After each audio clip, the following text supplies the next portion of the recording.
right, check it out, check it out. So we're here in San Francisco. I'm with my main man, DJ Marlino, heavy rotation, San Diego. Man, the list keeps going, man. On and on and on. You all right? Good, You good? Good. I've been DJing since I was 12. How long you been DJing for? About 20 years. 20 years? Believe it or not, yeah. Wow, you're OG in the game. How'd you get into it? My cousins back in the day, it was during the early 80s when the mobile DJ boom in San Francisco was really big. All my cousins were DJs, so I used to go to the house parties and they had turntables, and I used to always wonder, like, you know, what was that? What were they doing? And then so my dad used to have like those, it was like an old school radio receiver that had the turntable on top. Wow. So what I used to do is I went to like Tower Records back in the day, bought one record, and I would have my radio next to the tuner, and I would try to mix that one record with everything that came onto the radio. Yeah. So that's pretty much how I kind of got started. You used to do radio too? Mm-hmm. Used to do radio out here.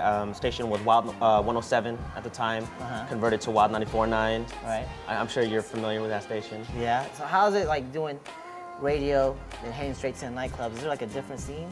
Yeah, I mean, it's basically like two different audiences. I mean, like when you're on radio, you kind of have, you're basically playing to, depending on what city you're in, it could be like millions of people. So, in radio, you have different audiences. You have the people that are in their cars, you have people that are at home, you have people who are at work, or, just people who just have the radio on. So, it depends on what you're doing. If you're actually an on-air or if you're a mixer, you have so many different people you have to cater to. Right. And you don't see them. Right. When you're at the club, you have like the hundreds and thousands of people in front of you, and you can control the type of music you play just by the reaction of the crowd. So I would say those are two of the biggest differences. Right. So you're doing the radio, you're doing clubs. I mean, I heard that you even opened up for some major acts, like, let's see, Ice Cube? Ice Cube coming through, got to make the whole way. We done like Eminem, Dr. Dre, when the Eminem, wow. Yeah, when those big concerts would come into the cities, working in radio, we had the privileges to to open up for a lot of the bigger acts that came through. So at the time I was privileged to do all that. Yeah, that's big. With DJs starting now, they have Serato. Technology advances, Serato, MP3s. How do you feel about that? It has its good things and it has its bad things. I think the good thing about it though is that, for us as DJs, I mean, I used to go to clubs or just even parties with like 4 huge crates of records, and you're talking about like over 400 records to a club. Right. Now I bring one little laptop and I have like, 10,000 songs, on my laptop that I could play. And then it's not only limited to just one specific genre. I can have like so many different, styles of music on there. The bad part, I think, is not anyone can be a DJ now. Right. I mean, you have, like I could teach, my grandma to DJ if she wanted to. Right. You know what I'm saying?